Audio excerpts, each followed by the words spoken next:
రోమిలికి రాసిన పత్రిక 12వ అధ్యాయం 10వ వచనము 2వ భాగం, పేజ్ సంఖ్య 142. ఘనత విషయములో ఒకనికొకడు గొప్పగా ఎంచుకొనడి. సంఘంలో ఉన్న బిడ్డలు ఒకరినొకరు కనపరచాల.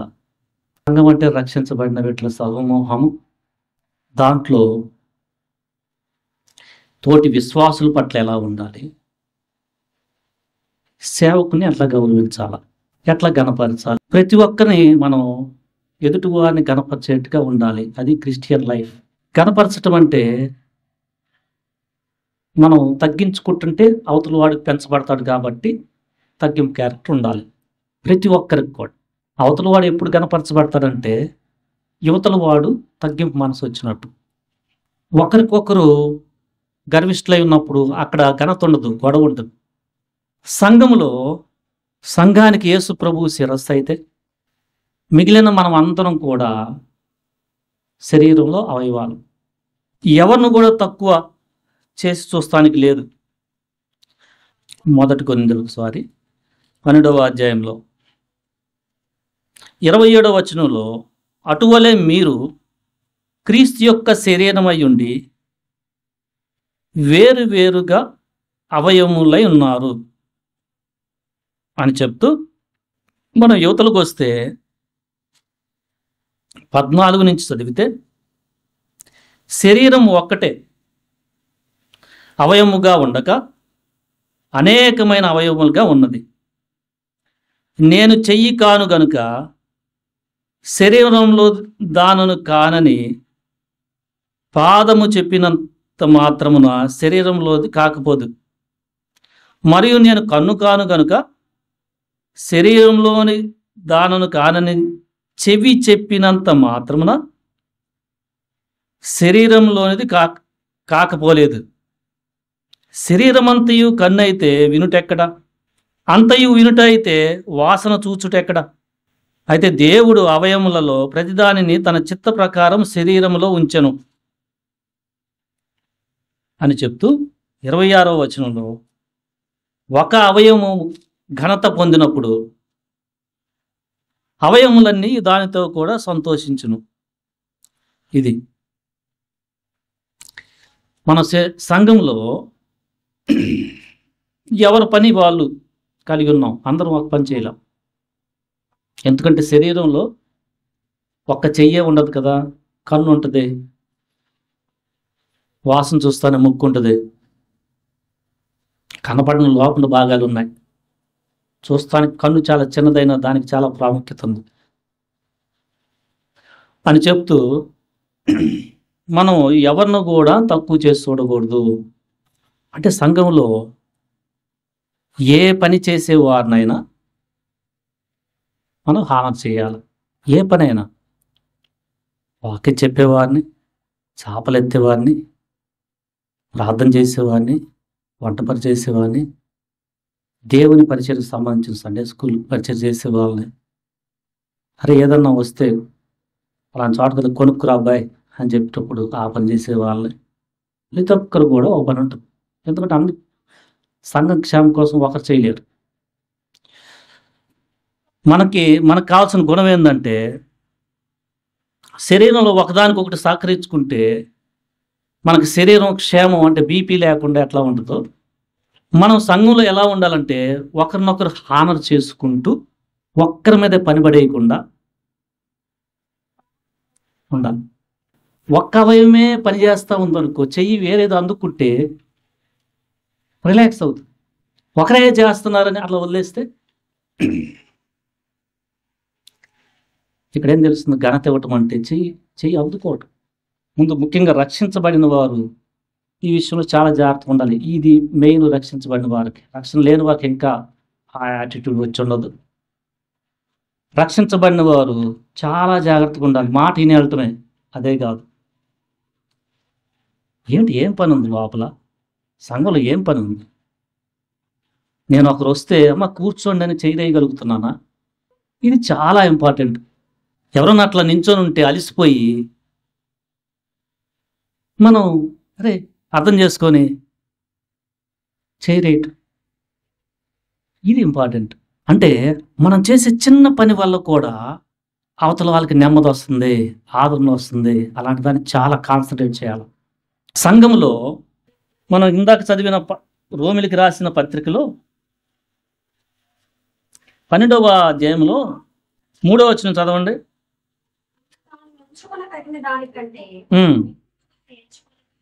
దేవుడు ఒక్కొక్కడికి విభజించి ఇచ్చిన విశ్వాస పరిమాణ ప్రకారము తాను స్వస్థ బుద్ధి కలిగిన వాడు ఒకటకై తగిన రీతిగా తను ఎంచుకోవలనని నాకు అనుగ్రహింపబడిన కృపను బట్టి మీలో ఉన్న ప్రతి వానితోనూ చెప్పుచున్నాను. ఇది చాలా మంచి మాట. ఇది ఇక్కడ తాను స్వస్థ బుద్ధి గలవాడొకటకై తగిన రీతిగా మనల్ని ఎంచుకోవటం అంటే తను ఎంచుకోవాలి. అంటే నేను ఇప్పుడు ఎంత భక్తిలో ఉన్నాను అని కరెక్ట్గా ఎంచుకుంటే మనకంటే ముందు నడిచిన వాళ్ళని చాలా హానం చేస్తారు.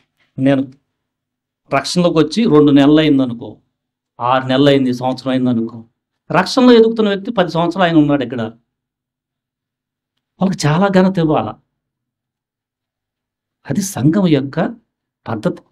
చాలా హానర్ ఇవ్వాలి అసలు. ఎందుకంటే అతను తగ్గించుకున్న ఏంటి లోటుపాట్లు ఏంటి ఇవ్వాల. కొత్తగా వచ్చిన వారు వారికి వేరే బాధ్యత ఉండదు కాబట్టి వాళ్ళు చేయాల్సింది ఏంటండి?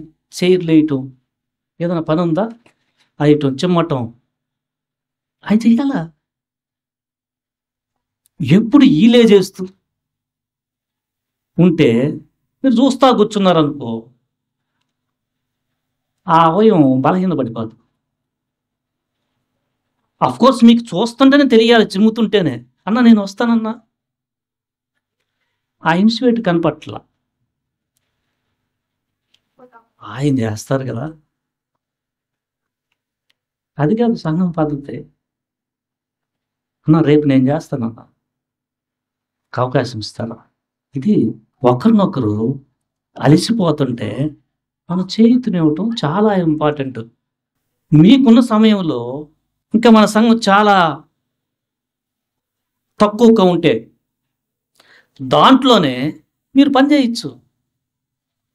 చాలా పనులు ఉంటాయి చేసే, అది చాలా ఇంపార్టెంట్. అక్కడ ఏం జరుగుతుందంటే ఒకరినొకరు హానర్ చేయటం. నేను చేస్తాను, నేను చేస్తాను, ఎప్పుడు నువ్వు చేస్తున్నావు, అలిసిపోతున్నావు కదా. ఇంపార్టెంట్. కొన్ని పనులు ఎక్స్పీరియన్స్ అంటే కొంతకాలమైనా అనిపిస్తుంటే కొన్ని పనులు ఎవరైనా చేయొచ్చు. కొన్ని పనులు మామూలు ఎవరైనా చేయొచ్చు. ఇప్పుడు ఎవరైనా పెద్దాళ్ళు ఉంటే ఒకసారి వెళ్తుంటే అమ్మ నీళ్ళు తీసుకోమ్మా, ఎవరైనా చేయొచ్చు. ఆ మగ్గు తీసుకొని కొద్ది నీళ్ళు ఇస్తే వంగే దానికి పెద్దలు వంగలేరు కదా, చేయొచ్చు. అది మనకి ఇంకా రాలా, ఆ రిలేషన్ ఇంకా రాలా. ఇది చాలా ఇంపార్టెంట్. ముఖ్యంగా రేపు వాక్యం చెప్పే వాళ్ళు ఎలా ఉండాలంటే ఇప్పుడు ఇది నేర్చుకోవాలి. రేపు పరిచయం చేసేవాళ్ళు,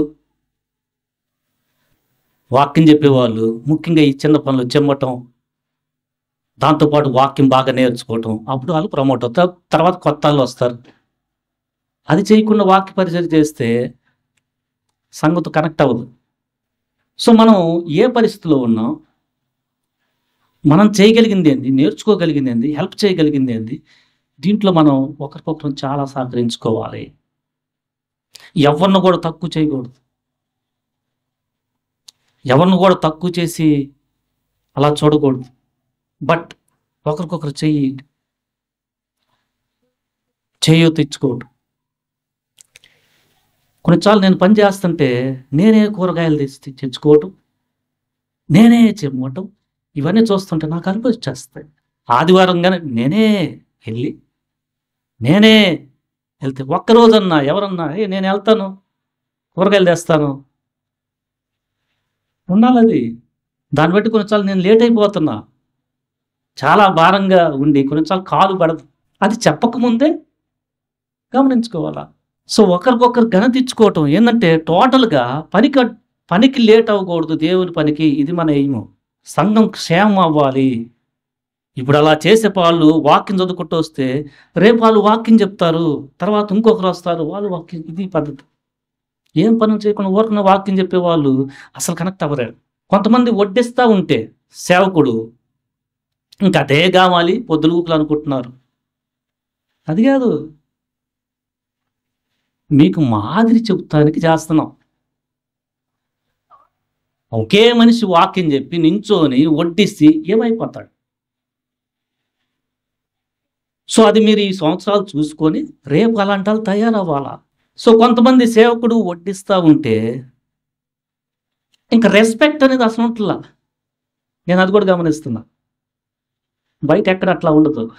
మనం చూస్తే లేఖనంలో సేవకునికి రెట్టింపు ఘనత ఇవ్వాలని ఉంది. 1 తిమోతి 5వ అధ్యాయం 17లో ఇలా ఉంది, చదవండి. పాలన చేయు పెద్దలను ఉమ్, ఉపదేశములను ప్రయాసపడు వారిని రెట్టింపు సన్మానములకు పాత్రులుగా చేయవలెను. ఇది తర్వాత చదవండి.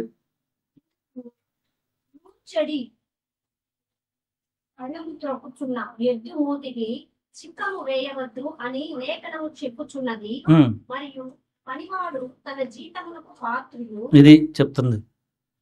ఇక్కడ ఏముందంటే వాక్యం చెప్పేవాళ్ళు చాలా ప్రయాసపడతారు. ఎందుకంటే వాళ్ళు నడవాలా, మళ్ళా చెప్పాలి. ఆ వాక్యం చెప్పేవారు మీరు ఇంటి దగ్గర గృహ ప్రార్థన కూడికి వస్తున్నప్పుడు కొంతమంది స్టార్టింగ్ ఇంట్లో మధ్యలోకి వచ్చి వాళ్ళకి అన్న ప్రేస్తలాడని కూడా చెప్పరు. అది నేర్చుకోండి. వాళ్ళు మీ ఆత్మల కోసం ఎంతో ప్రయాసపడుతున్నారు. సంఘ క్రమం ఏంటంటే సేవకుని రెట్టింపు హానర్ ఇవ్వాలి. అక్కడ రాయబడింది పనివాడి జీతానికి పాత్ర డబ్బులు కూడా ఇవ్వాలని ఉంది.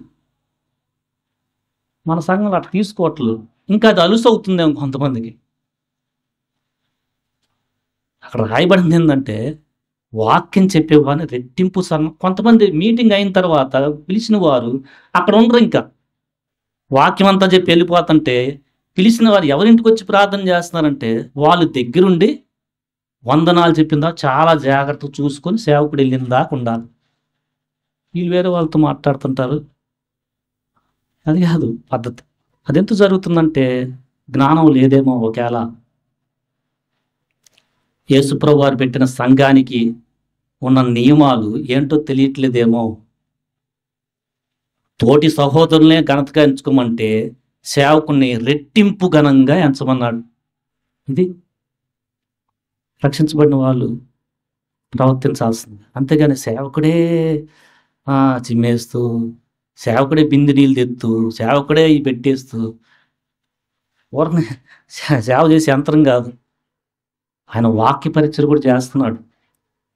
మిగతా వాళ్ళు ఖాళీగా ఉంటే అసలు మీరు ఏం అర్థం చేసుకున్నట్లు? అలాంటి వారు మీకు చేస్తే మీకే దేవుడు బహుమతి ఇస్తాడు.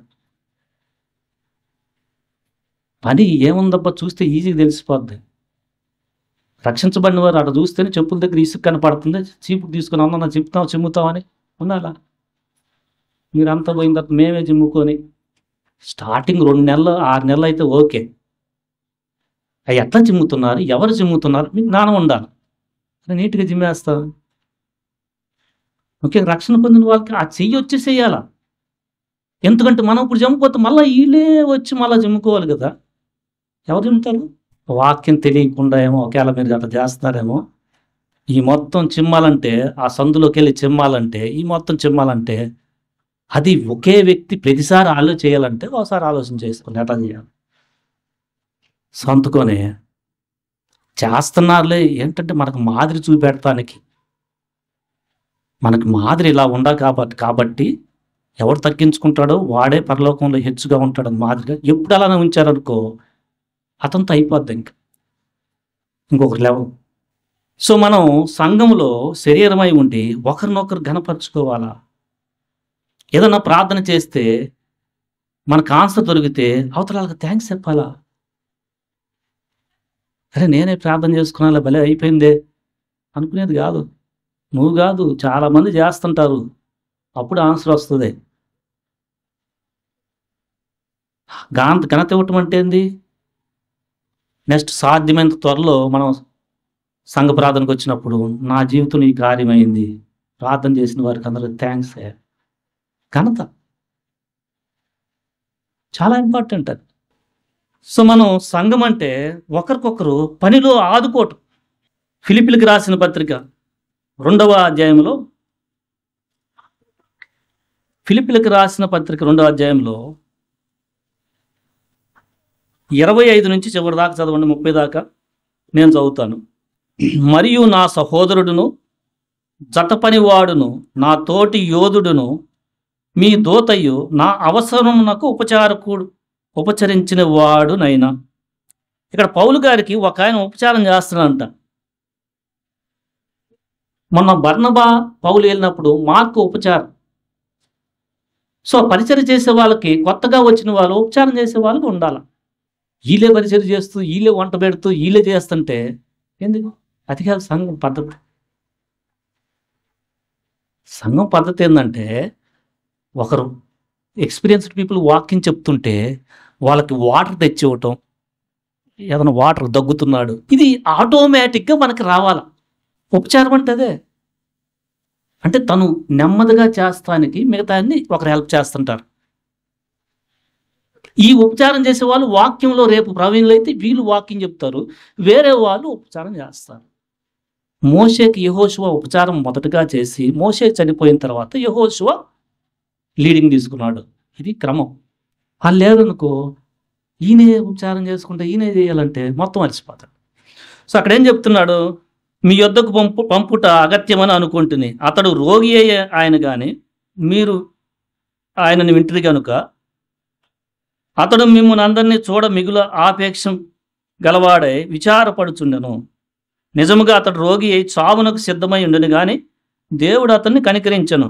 అతను మాత్రమే గాక నాకు దుఃఖం మీద దుఃఖము కలగకుండుటకై నన్నును కనికరించెను. కాబట్టి మీరు అతనిని చూచి మరలా సంతోషించు నిమిత్తమును, నాకున్న దుఃఖము తగ్గు నిమిత్తమును అతనిని మరీ శీఘ్రముగా పంపితిని. నా ఎడల మీ ఉపచర్యలో ఉన్న కొదువను తీర్చుటకై అతడు తన ప్రాణమునైనను లక్ష్య చేయలేదంట. అతని ఎఫ్రా అతని పేరు. క్రీస్తు యొక్క పని నిమిత్తము చావునకు సిద్ధమై ఉండెను గనుక పూర్ణానందముతో ప్రభువును నందు అతనిని చేర్చుకొని అట్టి వారిని గనపరచండి. వర్క్ చేసే వాళ్ళని చాలా గనపరచాల. ఆ థాట్ఫుల్ ప్రాసెస్ మీకు రావాలి. ఇక్కడ వర్క్ చేసే వ్యక్తి మీ ఇంటి దగ్గర ఎక్కడన్నా కనపడి వస్తున్నాను అంటే, వచ్చిన తర్వాత ఇంట్లోకి వచ్చినప్పుడు చాలా రెస్పెక్ట్ఫుల్గా ఉండాలి అతనితో. ఎందుకంటే మీకోసం పనిచేస్తున్నాడు, ఉపచర్య చేస్తున్నాడు. ఈయన వాక్యం చెప్పేవాళ్ళు ఇంకా చాలా ప్రయాసపడతారు. ఏంటంటే వాక్యం నడుస్తూ చెప్పాలంటే చాలా పెయిన్ఫుల్గా ఉంటుంది. సో మనం రక్షించబడిన మనం ఎదుటివారిని ఆదుకోవటం, ఘనపరచడం మనం నేర్చుకోవాలి. అతను ఏదో సేవకుడు భలే చేస్తున్నాడు, ఇంటికి వెళ్ళిన తర్వాత కూడా పక్క నుంచి పోతా అట్లా ఏదో పట్టినట్టు, అది కాదు దేవుడిచ్చిన పద్ధతి. చాలా హానర్ఫుల్గా ఉండాలి, చాలా హానర్ఫుల్గా ఉండాలి. అలా చేస్తే రేపు మిమ్మల్ని వేరే వాళ్ళు హానర్ చేస్తారు. ఎందుకంటే మనం సంఘంలో చూపెడుతుంది పరలోక రాజ్యం యొక్క క్రమం, ఏదో రఫ్గా పోయి వెళ్తానికి కాదు. తర్వాత మనకు తెస్సలోనిక పత్రికలో కూడా, మొదటి తెస్సలోనిక 5వ అధ్యాయం 12లో, మరియు సహోదరులారా మీరో ప్రయాసపడుచు ప్రభువునందు మీకు పైవారయ్యుండి మీకు బుద్ధి చెప్పు వారిని మన్నన చేసి, అండర్లైన్ చేసుకోండి, వారి పనిని బట్టి వారిని ప్రేమతో మిక్కిలి ఘనముగా ఎంచవలనని వేడుకుంటున్నాను. ప్రయాసపడుచు ప్రభువునందు మీకు పైవారయ్యుండి అంటే, అరే వాక్యంలో ఎట్లా, ఇది పద్ధతి అని ఎంతో ప్రయాసపడతా వాక్యం చెప్తా, మళ్ళా మీరు ఏమైనా తప్పిపోతున్నారని కౌన్సిలింగ్ ఏమో చేయాలని చెప్తా, ఇలాంటి చేస్తున్న మీ పైవారిని మిక్కిలి ఘనంగా ఎంచాల. ఇది దేవుని యొక్క సంఘ క్రమం.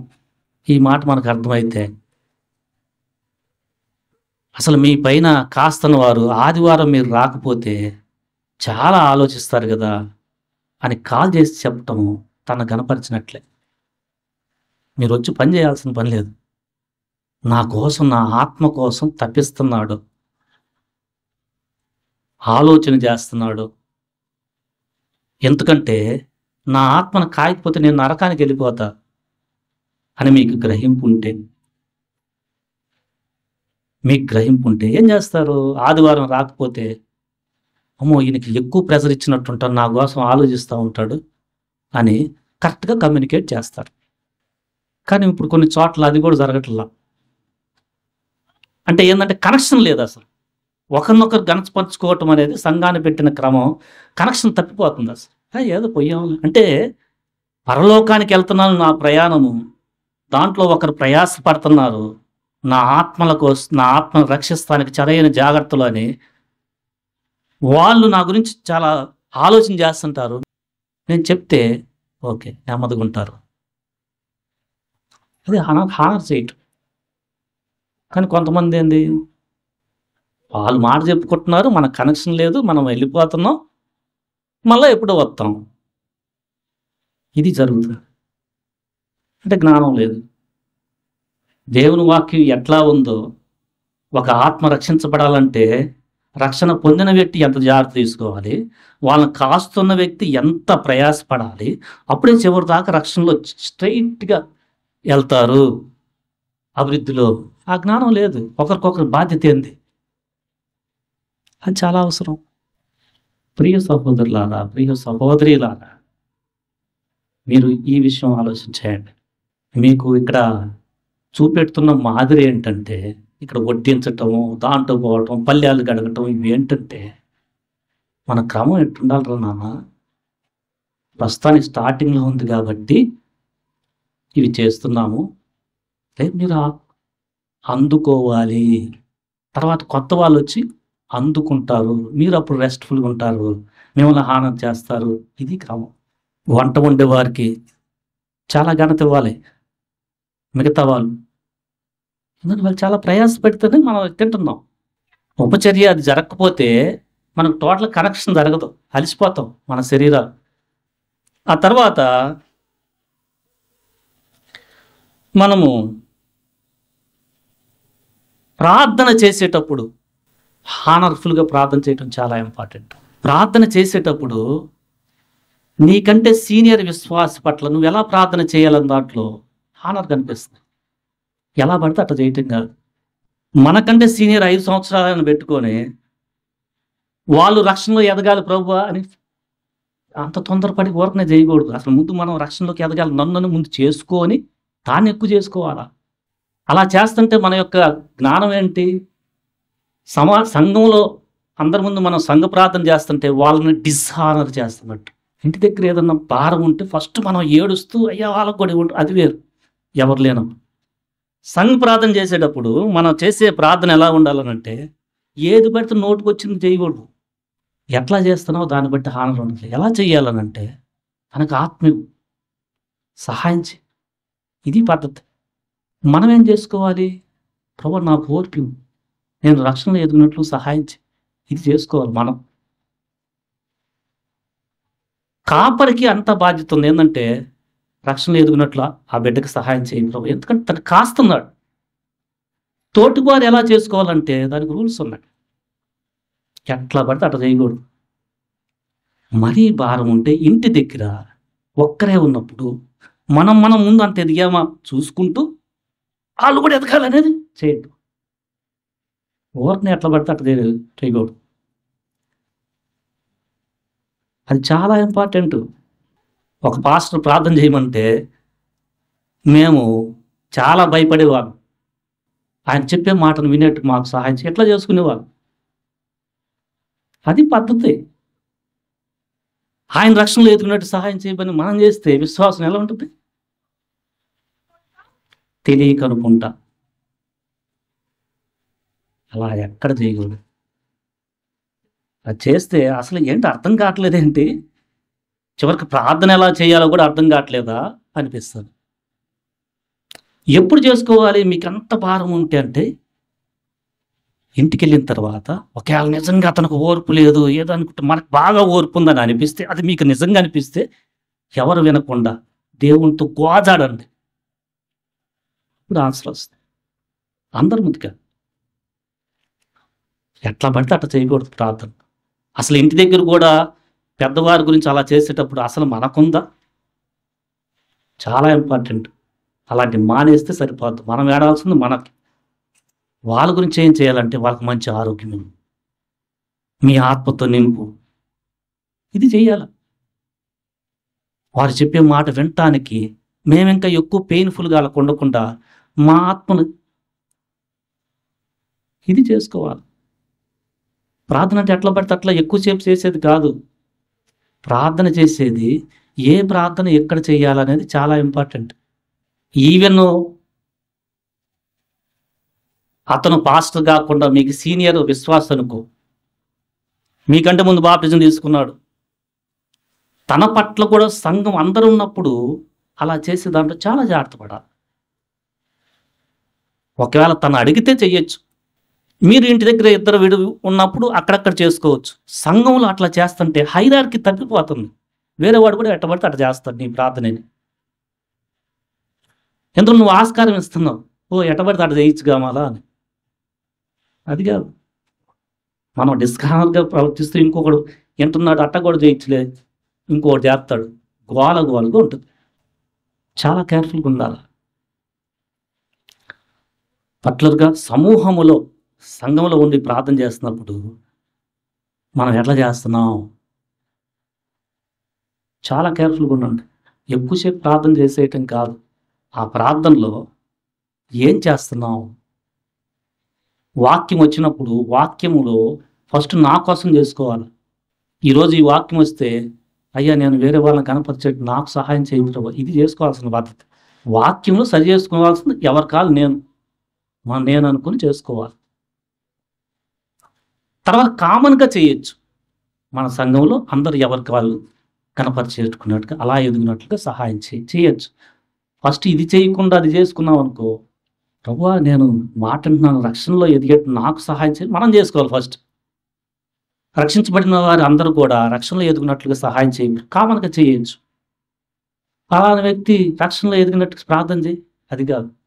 ప్రార్థన చేసే దాంట్లో మన హానర్ కనపడుతుంది. కొంతమంది తెలియకుండా అలా చేయొచ్చు.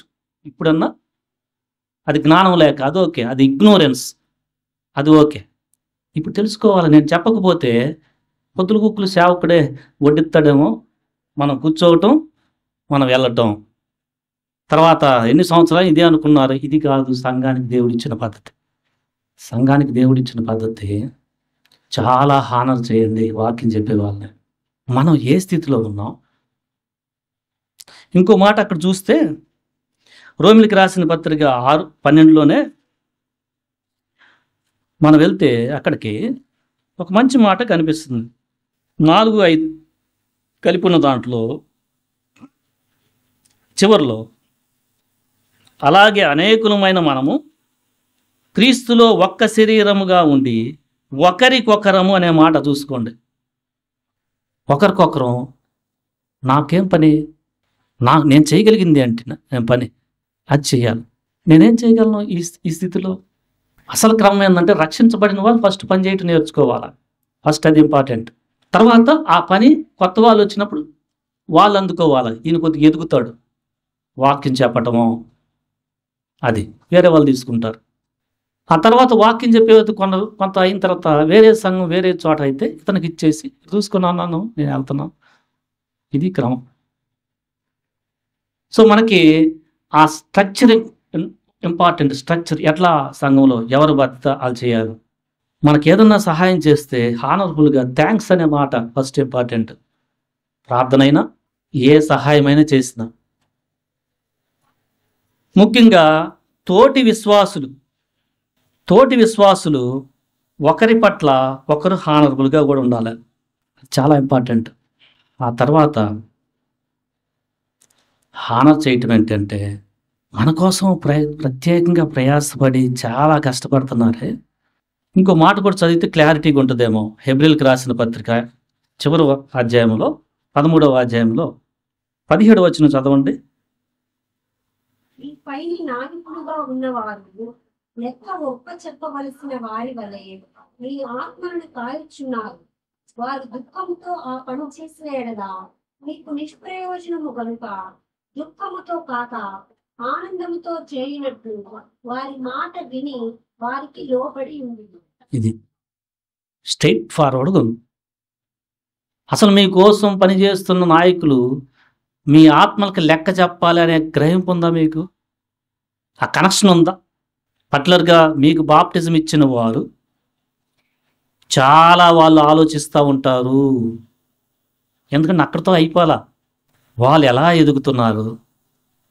ఎందుకంటే ప్రధాన కాపరి దగ్గర ఈ చిన్న కాపరు లెక్క చెప్పాలి. యేసు ప్రభువు ముందు లెక్క చెప్పాలి. సో వారికి మీరు దుఃఖం ఇంకా కలిగించారనుకో, మీ గురించి ఆలోచిస్తా సరిగా వాక్యాన్ని ప్రిపేర్ అవ్వకపోవటము, బాగా లోడు పడిపోయి అలిసిపోవటము జరుగుతుంది. సో చెప్పిన మాట వినాలని ఉంది. వారి మాట విని వారికి లోబడి ఉండండి. ఇది చాలా ఇంపార్టెంట్. కొన్నిసార్లు కొన్ని మాటలు చెప్పాలంటే అప్పుడప్పుడు ప్రయత్నం చేస్తూ ఉంటాను. బాగా అర్థం అయిపోతారేమో అనిపిస్తుంది, కానీ స్టాండర్డ్ అట్లా లేదు. చెప్పకపోతే అర్థం కాదు. రక్షణ పొందిన వారు సంఘంలో పని ఆదుకోవాలి, రక్షణ లేని వారి కంటే. ఇది రూలు. ఇంకా బాప్టిజం తీసుకున్న వారి కంటే కూడా బాప్టిజం తీసుకునే వారికి సంఘ పని పట్ల చాలా శ్రద్ధ ఉండాల. అది క్రమం. తర్వాత వాళ్ళు చూసి నేర్చుకుని కొత్త వారు బాప్టిజం తీసుకుంటారు, వారు అందుకుంటారు. ఇది క్రమం. చాలా ఇంపార్టెంట్. మనల్ని చూసి, మన పద్ధతి చూసి, మనం హానర్ చేసే దాన్ని బట్టి చూసి వీళ్ళు సంఘంలో కొత్త వారు కూడా ఇక్కడ భలే నెమ్మదిగా ఉంది ఇట్లా నేర్చుకుంటూ వాళ్ళు ప్రభు వైపు ఆకర్షితులు అవుతారు. మనం సరిగా చూపెట్టలేదు అనుకో, అవతలాడు కూడా హానర్ చేయడు. రక్షించబడిన మనకే సరిగా అవగాహన లేకపోతే కొత్తవాడు వస్తే ఇంకొద్ది పలసన అయిపోద్ది. అంటే అది పరిశుద్ధ సంఘంగా ఉండదు. అప్పుడు పరిశుద్ధ సంఘంలో ఏంటంటే ఒకరు ముందాళ్ళు ఉంటారు. ఎవరాళ్ళు? ప్రస్తుతం వాక్యం చెప్పేవాళ్ళు. ఎవరాళ్ళు? ప్రస్తుతం వంట చేసేవాళ్ళు. ఎవరాళ్ళు? సండే స్కూల్ పంచాయతీ చేసేవాళ్ళు. ఎవరాళ్ళు? వడ్డిచ్చేవాళ్ళు. వీళ్ళకి మిగతా వాళ్ళు చాలా హానర్ ఇవ్వాలి లెవెల్లో. ఒక్కొక్క లెవెల్లో పనిచేస్తున్న వారికి అసలు పని చేయని వారు చాలా లెవెల్లో హానర్ చేయాలి. అసలు రక్షణ లేని వారు చాలా హానర్ చేయాలి. లోక తీరు ఎలా ఉంటుందంటే, పని చేస్తున్నాడుగా వాడు పని మనిషిరా, అది కాదు ఇక్కడ భావన. ఇక్కడ ఎంత తగ్గించుకుంటే పరలోకంలో అంత ఎక్కువగా మనం. ఏ పని చేస్తున్న వారినైనా పని చేయని మనం ఆయా లెవెల్లో చాలా హానర్ చేయాలి. అప్పుడు మనము ఆ పని చేస్తానికి కావాల్సిన యోగ్యత పొందుకొని ఆ పని అందుకుంటాం. వీళ్ళు ఇంకో పని అందుకుంటారు. అది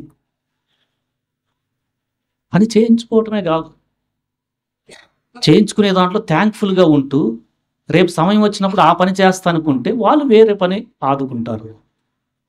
అలా ఒకరికొకరు థ్యాంక్స్ చెప్పుకోవటం, హానర్ చేసుకోవటం, ఎవరి లెవెల్లో ఉన్న పని వాళ్ళు చేయటం వలన సంఘానికి చాలా క్షేమం. స్ట్రైట్ ఫార్వర్డ్గా చెప్తున్నాను. మీ ఇంటికి సేవకుని పిలిచినప్పుడు ఇక్కడ ఏం లేదు, అసలు తెలియట్లేదు. పిలిచినప్పుడు ప్రార్థన అయిపోయిన తర్వాత మీరు సేవకుని దగ్గర ఉండి చాలా జాగ్రత్తగా వెళ్ళిందా ఉండాలి.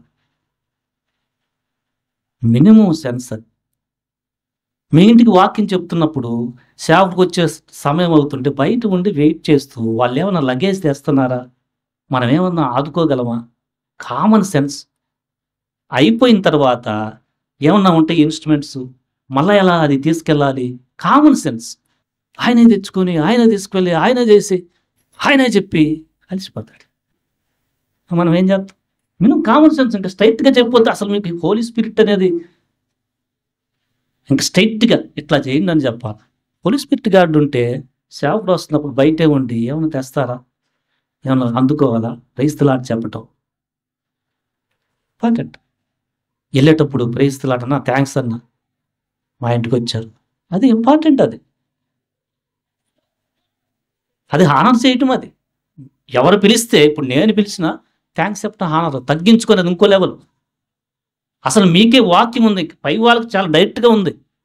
ఎప్పుడు వీళ్ళే చెబుతా ఉంటే అది కాదు పద్ధతి. మనం ఒకరినొకరు హానర్ చేసుకోవాలి సంఘంలో.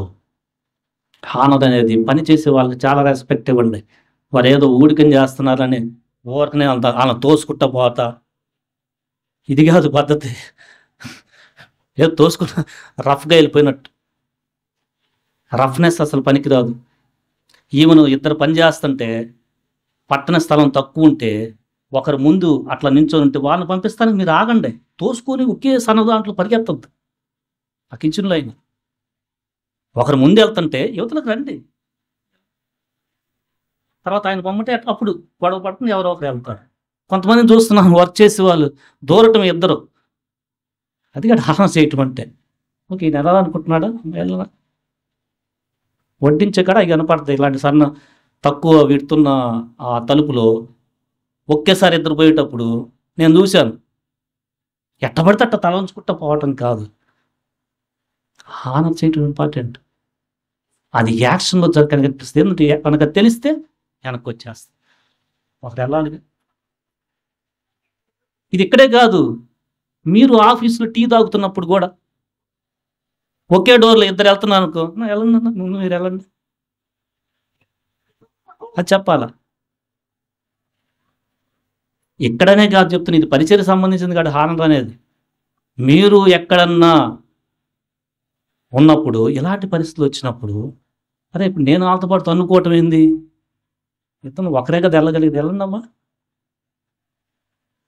ఒకరే ఇద్దరు పక్క పక్క వచ్చి నడుస్తా భుజాలు కొట్టుకుంటా వెళ్తాం, ఇక పద్ధతి. సో మనం అది చాలా ఇంపార్టెంట్. ఇంటికి వచ్చిన వారిని, ముఖ్యంగా సేవకులు కానీ ఎవరైనా కానీ, మినిమం కామన్ సెన్స్ చాలా జాగ్రత్తగా ఉంచుకోండి. వచ్చిన వారిని చాలా జాగ్రత్తగా చూసుకోండి. వాళ్ళు వస్తుంటారు, మనం మాట్లాడుకుంటా ఇది చేసేది కాదు. పర్టికులర్గా మీకు వాక్యం చెప్తున్న నాయకుల్ని వారు ఎందుకు చెప్తున్నారంటే, ఊరకనే సంఘంలో తను మీ ఆత్మలు కాయాలి, ఇంకా పద్ధతి మీకు ప్రభు పద్ధతి తెలియాలని వెంటనే చెప్తే బాధపడిపోతారేమో అని మదన పడతా ఉంటాడు. వెంటనే చెప్పి మళ్ళీ ఎట్లా ఒక మాట చెప్తే మళ్ళీ బాధపడతారేమో, మనం చెప్పకపోతే అర్థం కాదేమో, ఎట్లా చేయాలి, ఎంత ఉంటుంది అతనికి స్ట్రగుల్. ఇదంతా ఎందుకు, మీరు చివరి దాకా రక్షణ కాపాడుకుంటారని. అదొక్కటే అతనికి. తనకున్న ఆలోచన ఏంది, ఏమన్నా ఉందా, ఏమి లేదు. ఎందుకంటే వాళ్ళు క్రీస్తు మార్గాన్ని కరెక్ట్గా అర్థం చేసుకొని ఇక పెద్దవారు వాళ్ళ కాలు స్వతహాగా నడుస్తారు అనేది కదా అతనికి ఉంది. తను ఇంకా వాక్యం బాగా చెప్పాలంటే, ఆరోగ్యం సహకరించాలంటే, అలసిపోకుండా ఉండాలంటే, నేను చేయగలిగే ప్రతిదీ సాప ఎవడైనా ఎత్తచ్చు, నేనే చేయగలనా, చెమ్మొచ్చు నేను. ఎందుకంటే నాకు ఇప్పుడు వాక్యం కాదు, అది అర్థం కాదు, వినే స్థితి, నేను అవి చేయగలను. ఈయన ఇంకా ప్రిపేర్ అవ్వగలడు, ఇంకా ప్రిపేర్ చేయగలడు. ఇది ఉండాలి. ప్రార్థన చేసేటప్పుడు చాలా జాగ్రత్త. ప్రార్థన ఎంతసేపు చేసామనేది కాదు, ఏ మాటలు వస్తున్నాయి బయట నుంచి. మనం చేసుకోవాల్సింది, నాకు ఓర్పివయ్యా, నేను రక్షణ ఎదిగేట సహాయం చేయి ప్రభువా, నేను నీ మాట వినేట్టుగా, నీ సేవకుని మాట వినేట్టు సహాయం చేయి ప్రభువా అని చేయాలి. కానీ అయ్యా ఆయన కూడా నీ మాట వినేట్టు సహాయం చేయి ప్రభువా, ఇదిగా చేసే పద్ధతి. బాధపడతారని చెప్పట్లు, బట్ తెలుస్తారు. ఆయనకి ఆత్మలో పరిశుద్ధత ఇవ్వయ్యా అని చేశారు. అంటే ఫ్లోగా వచ్చేస్తాయి మాటలు. ఆయన పరిశుద్ధం కాదు, అది కాదు పదం. నీ ఆత్మతో నింపు ప్రభువా, అది రైట్ వర్డ్స్. ఆత్మతో పరిశుద్ధత ఇవ్వంటే అసలు లేనట్టు ఇవ్వటం, అది కాదు. నీ ఆత్మతో నింపు ప్రభువా. చాలా కేర్ఫుల్గా మనం ప్రార్థన చేసేటప్పుడు చాలా జాగ్రత్తగా ఉండాలి. అది హానర్ చేయటం. మీకు చెప్తున్న మాటనే ఈ హానర్ చేయటం అనేది ఎందుకు చెప్తున్నారంటే, మీకు తెలియట్లేదేమో. కొంతమంది అనుకుంటారు ఇలా అబ్బాయి చెప్తున్నాడు కదా అని. అది నాకు చాలా బాధ వేస్తుంది ఇప్పుడు. ఎందుకంటే మా తల్లిదండ్రులు కూడా ఉన్నారు ఇక్కడ. చెప్తున్న వాక్యము వాళ్ళకి కొన్నిసార్లు ఎట్లా అర్థమవుతుందా అని అనిపిస్తుంది నాకు. అది కాదు, మీరు ఆ పాయింట్లో ఉంటే నశించిపోతారు అంతే. ఇక్కడ చెప్తున్న మీ అబ్బాయి కాదు, ఎంతో ఏడుస్తూ ఎంతో, కానీ ఇప్పుడు కూడా కొంతమంది శరీర తత్వం, ఇక్కడ ఉండాల్సిన రిలేషన్ సేవకుడు అంతే, ఇంక రెండోది లేదు. వీటి దగ్గరికి వచ్చినప్పుడు అబ్బాయినే. అది లేకుండా ఊరకనే ఉన్నా వచ్చి ఏదో వెళ్ళిపోతున్నామని అని ఉండేది చాలా ప్రమాదంలో ఉన్నట్టు. అది చాలా రెస్పెక్ట్ చేయాలి. ఎందుకంటే మీరు సులకనగా మాట్లాడే విధానం మిగతా సంఘంలో ఉన్న బిడ్డలకి అలుసుగా ఉంటుంది. మీరు ఇంకా రెట్టింపుగా జాగ్రత్తగా ఉండాలి. మీరు ఎట్టబడితే ఏదో అబ్బాయి అంటే వాళ్ళు కూడా ఏమనుకుంటారు, అందుకోనే నేను ఇంకా చాలా జాగ్రత్తగా ఉండాలి, డబుల్ అనేది ఇంపార్టెంట్. కొన్నిసార్లు చెప్పాలంటే అరే వెంటనే చెప్పేస్తే మళ్ళీ ఇబ్బంది అవుతుందా, ఇది స్ట్రగుల్, నాకున్న స్ట్రగుల్. దీనివల్ల నాకేమైనా వస్తుందా? ఏమీ రాదు. సంతోషం ఏంటంటే వీరు కరెక్ట్గా ఆత్మలు రక్షించబడితే పరలోక రాజ్యానికి వెళ్తారు అంతే. సో అర్థం చేసుకోండి, చెప్పేది రిలేషన్ అయినా, ఇక్కడ మీకు వడ్డించేది భార్య అనుకో, ఎట్టబడితే తేవాయి అనద్దు. ఎందుకంటే తక్కువ సంఘంలో భార్య ఉద్దేశం భర్త తింటున్నాడు అనుకో, చాలా రెస్పెక్ట్గా ఉండాలి. ఇస్రా అంటే అది కాదు రిలేషన్. ఇక్కడ రిలేషన్ అది కాదు. అలాంటప్పుడు డబుల్ జాగ్రత్తగా ఉండాలి. ఎందుకంటే నేను ఎక్కడన్నా మాట తడబడతానేమో అని ఒకరికొకరు హారం చేసుకోవాలి. లేకపోతే ఎలా ఉంటుందంటే ఇంకొకటి వచ్చి నువ్వుగా మనం క్రీస్తు శరీరంలో ప్రతి చిన్నవారికి కూడా పని ఉంది, కన్ను చెవి అని ఉంది. ఏ చిన్న పని అయినా, చిన్న బిడ్డ మనకు సహాయం చేస్తున్నా మనం అతను హారం చేయాలి. ఇంకోటి మన లెవెల్లో ఎప్పుడు పని చేయించుకోవటమే కాకుండా మనం ఏదైనా చేయగలమా ఆలోచనకు రావాలా. కొన్ని చెప్పకపోయినా చూసేసి ఆ థాట్ఫుల్ ప్రాసెస్ రావాలి.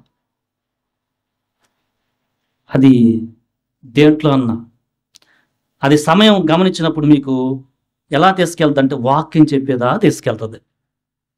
ఎందుకంటే మీకు టాలెంట్ తెలిసిపోతుంటుంది. ఇప్పుడు ఖాళీగా ఉన్నట్టు ఉంటుంది, కానీ సడన్గా అబ్బాయి ఆరాధన వర్తమానం తీసుకో అంటే మీరు చెప్పే విధానాన్ని బట్టి ఇతనికి చక్కగా చెప్పగలడు. ఈ సమయం ఏంటంటే ప్రిపరేషన్ సమయం. సో మనం ఆరాధన వర్తమానం చెప్పే వాళ్ళం ఎలా ఉండాలంటే మనం సంఘానికి కనెక్ట్ అవ్వాలిగా, ఏదైనా పని చేస్తూ అలా ఉండాలి. కనెక్షన్ లేకుండా చెప్తే వాళ్ళకు నవ్వులు ఆడుకుంటాం. సో అందుకని ఇప్పుడు ఏదైనా చిన్న పని ఉంటే అదే చేసేయగలమా, ప్యారలల్గా వాక్యం చదువుకొని అలా ఉంటే నెక్స్ట్ లెవెల్కి వెళ్తాం. సో మనం చిన్న పని చేసే వాళ్ళనైనా పని చేయని మనం చాలా హార్ట్ఫుల్గా ఉండాలి. ఒకరినొకరు మనం ఘనపరచుకోవాలి. దేవుడి మాటలు దీవించునుగాక. ఆమెన్.